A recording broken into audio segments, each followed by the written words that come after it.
Welcome to another exciting edition of the Million Dollar Peddlers. I'm Papergoy. And today we're going to talk about a listing goal. And I want you to look at things a little differently than most people do. A lot of people will sit there and they'll have 9,500 listings and say, my goal is to get to 10,000 listings by the end of the year, or whatever the case happens to be. People put a number of listings as their goal. And I understand why. It's a nice, easy thing to look at. Anytime you look at your store, you can say, hey, I've got 9,250 listings and I'm selling 10 listings a day. So if I can list 15 items a day, then by the end of the year, I will be, at this number. I'll be at the 10,000 that I need, or whatever the case happens to be. And I understand why you do it. And eBay charges based on number of listings as well, with various store sizes, et cetera, et cetera. So that's a nice, easy way to do it. I'd like you to think about things a little differently. And it's kind of the way that I've begun to think about things. I haven't really done a lot of changes yet, but I'm moving in that direction as I find time. My crutch at this point is the fact that I have a day job, so I can't always implement what I want to implement as quickly as I'd like to do so. But what I'm moving toward, as opposed to a number of listings in a day, is a dollar amount of listings in a day. And I want you to stop and think about that. Would you rather list and sell 10 $10 postcards or one $100 postcard? Either way, you have $100 in your pocket. One way, you do 10 times the work in listing, and assuming they don't all go to the same person, 10 times the amount of work in packing. Of course, you don't want to be outrageous in your listing prices, because I could set whatever goal I want. I could say I want to list $1 million worth of stuff a day and then list one postcard at $1 million. I mean, certainly you can trick yourself by doing that.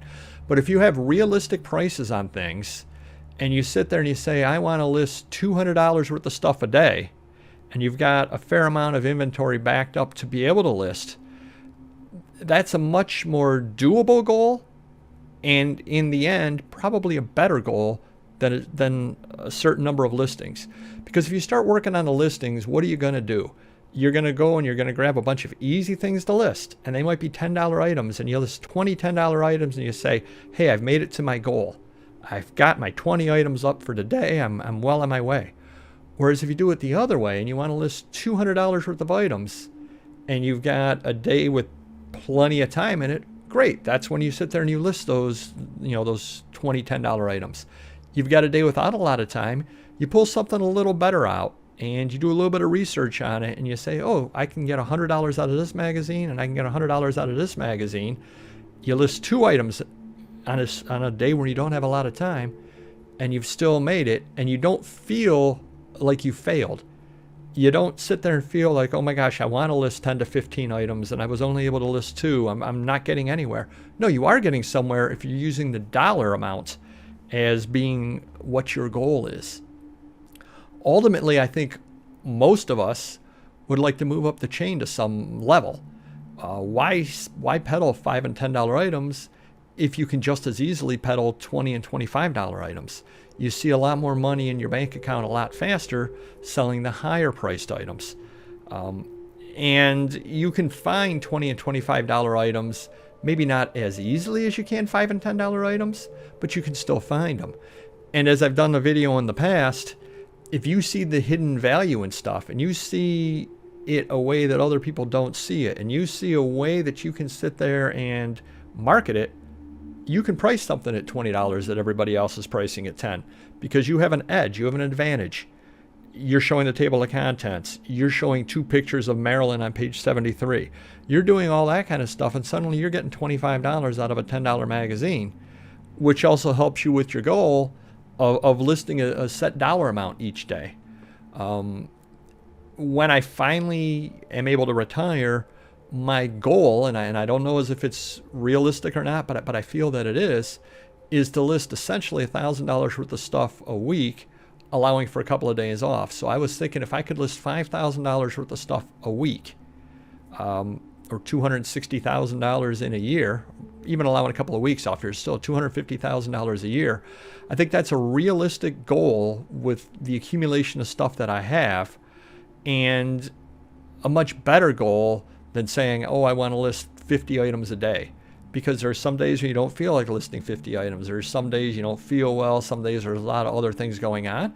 Well, on those days, as you've got things sorted out, you just say, hey, look, I'm going to grab these 5 catalogs. These 5 catalogs are, $200 a piece. I'm going to list these 5 catalogs. Again, it's a different way of looking at things. Everybody always talks, and every time you see somebody talking about their store, they're always talking about the number of items they have. And yes, it is impressive when you see somebody with 300,000 items. But imagine if they had 300,000 items that were $100 items each instead of $20 items each. It can be done. It does take a little more time to list a higher priced item because you want to add the extra picture or two. You want to do a little more research on it. You have to sell the item a little more. I mean, it's very easy to throw up a $5 postcard and have somebody buy it. It's a lot more difficult to convince them to pay $100 for it because it's rarer or it's got this or that going on in it. That does take more time. I will definitely admit that. But it's a lot better to get $100 for it and spend the extra 5 minutes than it is to get $5 for it. So a lot of people, I think, get bogged down in the number of listings, and I think that forces you, that mindset forces you to list lower priced items, which kind of keeps you in a rut. So you may or may not agree with this, but think about it. Just kind of think about it. Try the dollar amount in your head as opposed to the item number, and you'd be amazed how it changes your way of thinking in buying and in selling. So hopefully that helps you and give you some great ideas, and we'll see you next video.